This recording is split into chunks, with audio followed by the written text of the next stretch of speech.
Dans cette vidéo de 1988, Bernard de Montréal discute du lien entre le supramental et la société.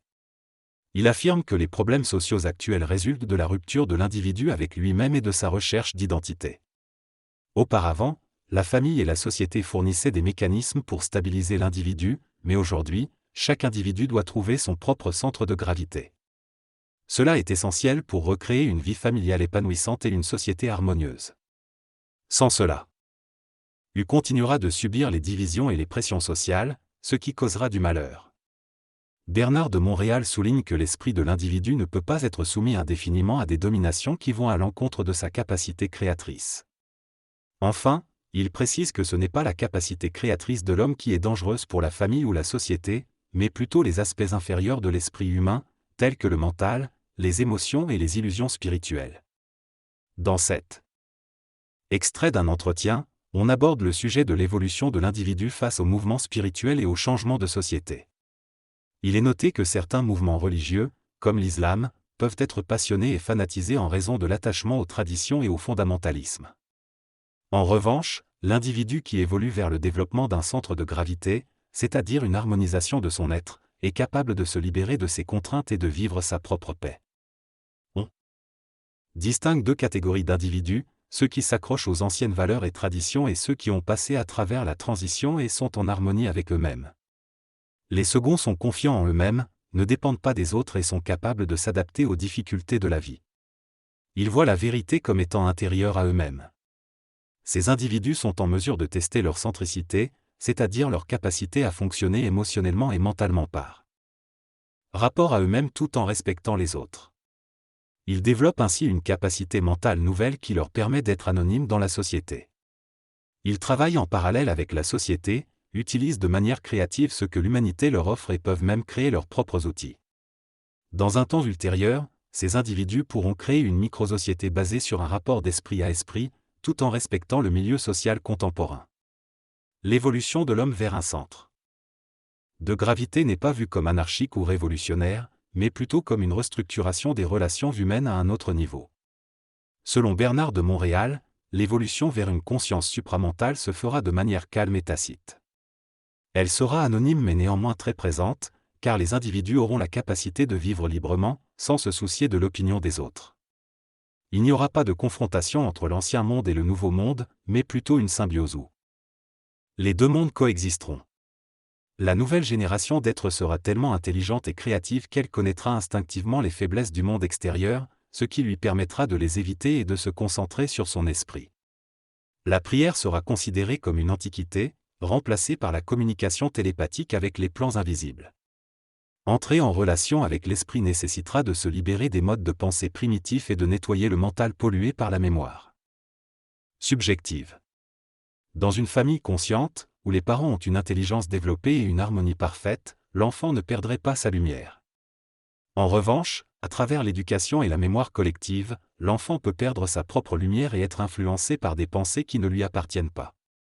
Dans cette interview, la personne interrogée affirme que l'homme sur Terre est un mort-vivant car sa façon de penser n'est pas créatrice, mais plutôt influencée par sa mémoire.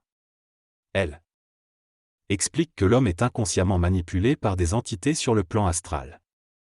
Elle affirme qu'il est possible de démontrer cette manipulation en procédant d'une manière créatrice et en posant des questions qui forceraient la personne à répondre de façon contradictoire à sa nature fondamentale. Elle souligne que la psyché humaine est influencée par des forces psychiques provenant du monde astral, même après la mort du corps physique. Les initiés connaissent ces règles du jeu et peuvent forcer une confrontation entre l'entité qui parle à travers quelqu'un et la personne elle-même. Pour éviter les conséquences néfastes de leurs idées créatrices, les personnes doivent rester fermes dans leur conscience que leurs idées sont des idées chocs qui remettent tout en question. La personne interrogée ajoute que, de nos jours, avec l'évolution sociale et politique, il est plus facile pour les individus de proposer de nouvelles idées créatrices et que cela est en partie dû à l'égalité croissante entre les êtres humains.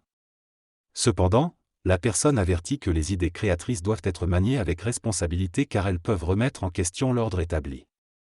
Dans cette conversation entre Bernard de Montréal et Hergé, le sujet abordé concerne le discernement des influences extérieures positives et négatives. Bernard souligne l'importance pour l'homme d'avoir un esprit ajusté et un minimum d'émotions afin de pouvoir discerner ces influences. Il explique que toutes les Influences sont des forces qui agissent sur la conscience humaine, qu'elles soient positives ou négatives. Le problème réside dans le fait que l'homme peut facilement être impressionné par ces forces et perdre sa centricité, sa puissance intérieure et sa capacité de discernement. Pour entrer en relation télépathique avec l'esprit, Bernard déclare qu'il n'y a pas de méthode spécifique mais une science à connaître, à savoir les lois de la pensée. Il explique que c'est l'esprit qui choisit quand et avec qui il entre en contact, et que ce contact ne peut être provoqué par la prière ou la méditation. En conclusion, il est primordial pour l'homme de cultiver une intelligence mature, transparente, dépourvue d'égocentricité, de vanité, d'orgueil et de spiritualité subjective pour éviter d'être manipulé par des entités spirituelles et se rapprocher de la véritable communication avec l'esprit. Dans ce dialogue, les interlocuteurs discutent du rôle des influences et de la conscience dans la vie de l'homme et de la société. Ils affirment que l'homme doit être conscient des conséquences des influences auxquelles il est soumis, sinon il risque de les subir sans s'en rendre compte. Ils mentionnent notamment les influences des films violents et policiers, en soulignant que seul un homme conscient ne sera pas affecté émotionnellement par ce qu'il regarde. L'un des interlocuteurs explique que l'homme doit parvenir à dépolariser son mental et à conscientiser son ego pour ne pas être affecté par ces influences. Il ajoute que l'homme moderne, confronté à une société de plus en plus complexe et influençable, doit être en mesure de garder le contrôle de sa vie malgré les influences extérieures. Il mentionne également certains groupes sociaux qui semblent être protégés des influences négatives en s'accrochant à des traditions et des textes sacrés anciens, mais il souligne que ces individus n'ont pas nécessairement un véritable gouvernail et qu'ils utilisent simplement ces éléments pour se préserver. L'individu n'a pas besoin de dépendre de la collectivité pour sa sécurité. Vivre au sein d'une collectivité peut être une oasis temporaire, mais pour l'individu qui a atteint un certain niveau de conscience intégrale, il n'y a pas de place pour une conscience collective. Une conscience collective limite les possibilités d'expansion de conscience de l'individu. L'individu peut cependant travailler avec d'autres individus en gardant leur individualité intacte. L'homme doit découvrir et explorer sa propre conscience universelle, qui est infinie en elle-même. Un individu qui a une sécurité intégrale n'est plus menacé par la société ou par le gouvernement.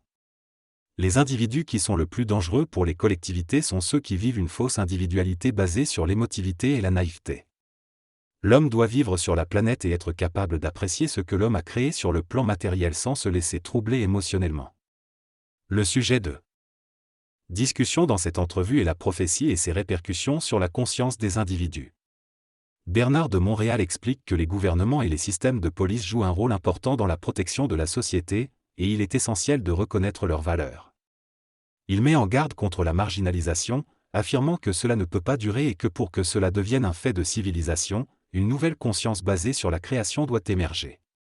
Il parle également de l'émergence future d'une race mentale, où l'esprit ne sera plus limité par des lois d'involution et où les différences de couleur de peau ne seront plus déterminantes. Le présentateur évoque les traumatismes actuels de la société québécoise, et Bernard de Montréal souligne que parfois un choc peut réveiller les gens et les mettre en contact avec une nouvelle énergie, qu'il appelle le supramental. Un extrait sur les attentats est diffusé, provoquant des réactions de choc et de tristesse. La discussion se termine sur la question de savoir si ces événements peuvent faire avancer la conscience des individus. Dans cet extrait, Bernard de Montréal exprime sa vision des événements et de la réaction des individus face à une catastrophe telle que l'attaque des 2 tours. Il estime que ces situations sont des tests pour les personnes et les familles, mais également pour la collectivité. Selon lui, la réaction individuelle est un indicatif du niveau d'intelligence. Il considère que la collectivité agit comme un troupeau et que ceux qui s'en sortent le mieux sont ceux qui parviennent à rester calmes et à suivre les directives des autorités. Il mentionne également que certains individus pourraient se démarquer et devenir les porte-paroles du groupe. Bernard de Montréal souligne l'importance de la réaction individuelle dans ces situations et affirme que la conflagration sociale est toujours secondaire à ce qui se passe à l'intérieur de l'homme. Il aborde également la méfiance des individus envers les systèmes établis et estime que vivre dans la crainte d'une catastrophe planétaire crée beaucoup d'anxiété. Selon lui, il ne faut pas vivre en fonction de l'avenir et des prophéties, car les événements ne sont jamais vécus de la même manière que ce qui a été prophétisé. Les individus vivent les événements en fonction de leur propre évolution et de leur propre expérience. Il conclut en soulignant que même en cas de grande catastrophe, les individus la vivront en fonction d'eux-mêmes et non par rapport aux prophéties. Dans cette interview, Bernard de Montréal discute de l'âme individuelle et de l'information prophétique gratuite provenant de médiums ou de prophètes anciens. Il explique que l'expérience de l'âme est une capacité à naviguer à travers des situations difficiles grâce à la lumière intérieure et à trouver des solutions. Les prophéties, selon lui, sont nécessaires pour montrer à l'humanité l'existence de plans d'organisation non matériels dans l'univers, où des intelligences non corporelles travaillent. Il mentionne également le mensonge des sphères, une loi cosmique selon laquelle tant que l'homme n'est pas suffisamment développé mentalement, il est protégé de la réalité future par des informations qui le préparent psychologiquement, émotionnellement et spirituellement. Il souligne que les catastrophes ou les prophéties de catastrophes font partie de l'expérience collective de l'âme de la Terre et de l'humanité, mais pas de l'expérience individuelle des hommes conscients. Enfin, il explique que les victimes des catastrophes font partie de leur expérience pour progresser. Il conclut en disant que tant que l'homme vit de son âme et non de son esprit, il est soumis à l'expérience de l'âme, mais une fois qu'il est dans son esprit, il n'est plus soumis à ses expériences.